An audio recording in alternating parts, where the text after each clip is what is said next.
By the time I skidded to a halt, the standoff had already begun. Vincent Gallo looked like a god of war who had just rolled out of bed, and I meant that in the most terrifying way possible.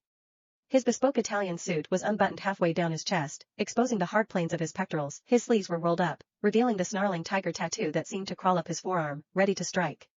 Behind him stood his crew, a wall of black suits and bad attitudes, mirroring his lethal posture, total mobster energy. After the 3-day marathon we'd just shared, I thought I was immune to him. I thought I knew where his soft spots were, but when he turned to look at me, the air left my lungs. His pupils constricted into pinpricks. His voice was a low, dangerous command. Scarlet. Here. My body reacted before my brain did. A shiver raced down my spine. But my traitorous eyes darted past him to the man standing opposite, Angel Rivera. The male lead. He was the polar opposite of Vincent. He wore a cheap, ill-fitting gray suit, but he made it look like $1,000,000. Broad shoulders, narrow waist, long legs. His skin was pale porcelain, his features carved by angels. Even surrounded by Vincent's thugs, he looked calm. Serene, almost.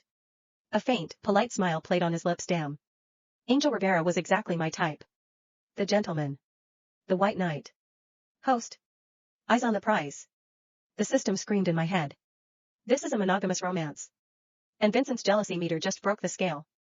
I snapped back to reality and looked up. I was staring straight into the furnace of Vincent's rage. Oops. I shrank into myself, scurrying to his side like a frightened rabbit. I'm here.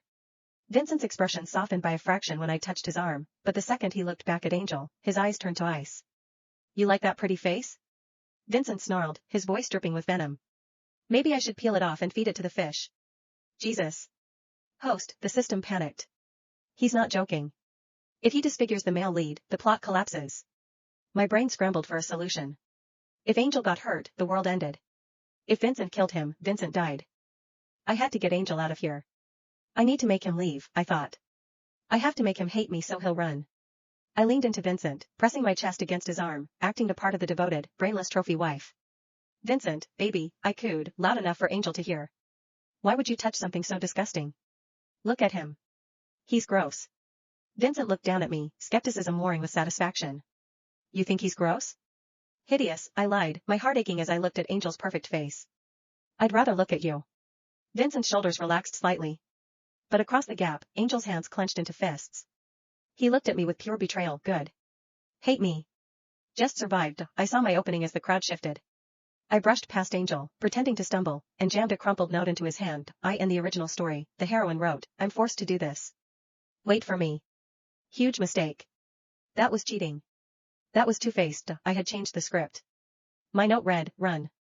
Vincent will kill you. Don't look back. I prayed he would take the hint, realize I was protecting him, and flee. I was wrong. Angel didn't run. He didn't hide the note. He unfolded it. Right there. In front of everyone. You think you won her?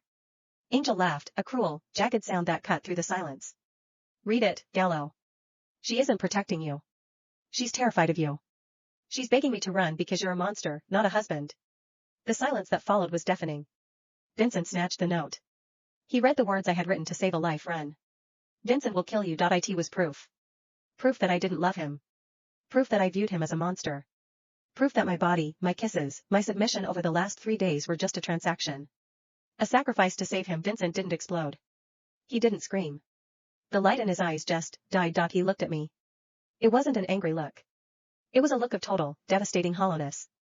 Like I had reached into his chest and crushed his heart with my bare hands. Is that what I am to you? He whispered. The silence was heavier than any shout. A murderer you have to distract? He didn't wait for an answer. He turned around and walked away. Shoulders slumped.